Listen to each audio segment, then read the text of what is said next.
Au chapitre des mesures législatives et réglementaires 1.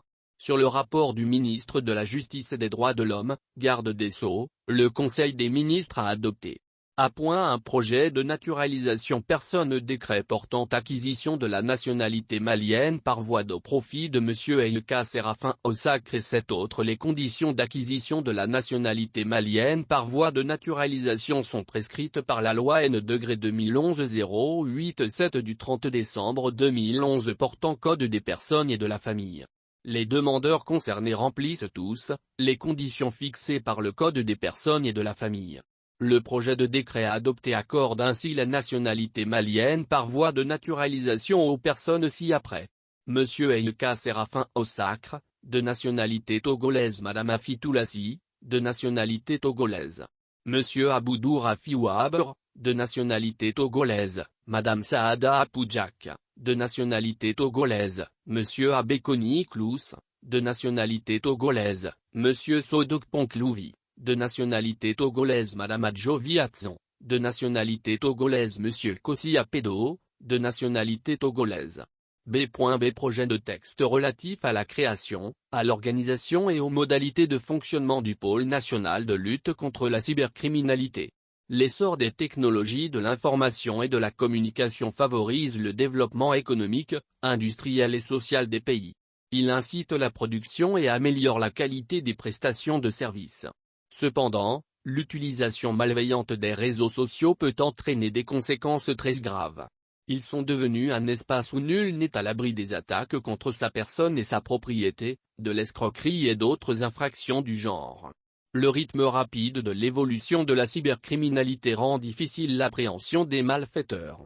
En effet, les cyberdélinquants adaptent leur manière d'opérer à l'évolution des nouvelles technologies, de telle sorte qu'ils ont une avance réelle sur les services classiques de détection et de répression de la criminalité.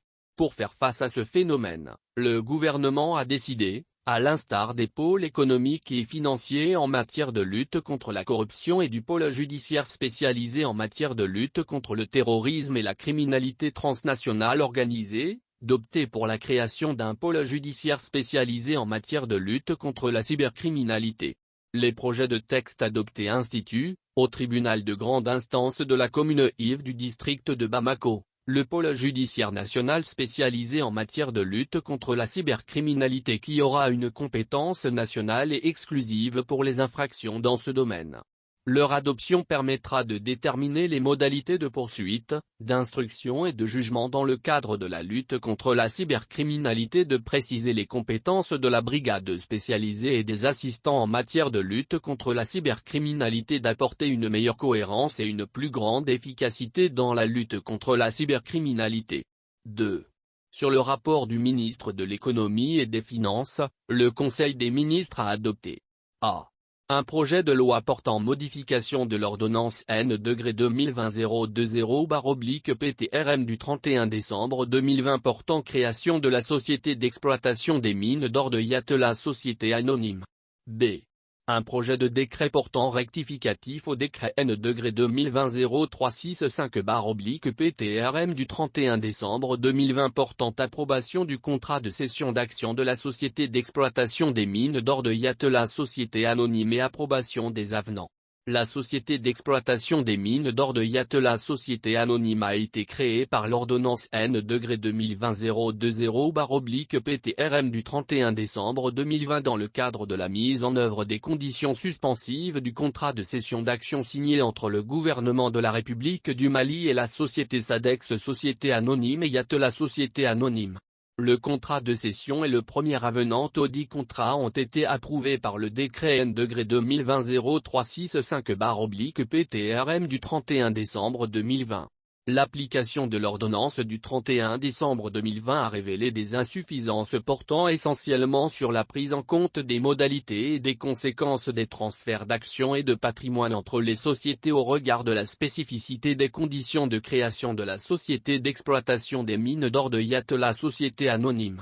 Aussi, après l'approbation du contrat de cession, des avenants ont été signés pour proroger la date de réalisation et apporter des modifications à certaines clauses. Les projets de texte sont adoptés pour corriger ces insuffisances et approuver les avenants. 3. Sur le rapport du ministre des Mines, de l'énergie et de l'eau, le Conseil des ministres a adopté un projet de décret portant approbation des statuts de la Société de recherche et d'exploitation des ressources minérales du Mali.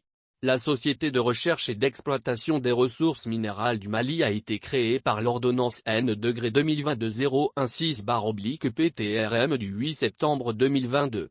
Sa création s'inscrit dans le cadre de la mise en œuvre d'une des recommandations des Assises nationales de la refondation, notamment celle relative à faire des choix stratégiques pour augmenter les revenus miniers du Mali à travers la création d'une société nationale. La société a pour objet la recherche, l'exploitation, le traitement et la commercialisation des substances minérales, dans les limites des périmètres qui lui sont octroyés. Elle est régie par les actes uniformes de l'OHADA relatifs aux droits des sociétés commerciales et du groupement d'intérêt économique ainsi que par ses statuts et leurs annexes établis par acte notarié. L'adoption du présent projet de décret permettra de doter la société d'une structure adéquate en définissant les règles juridiques qui la régissent et les rapports entre les parties prenantes.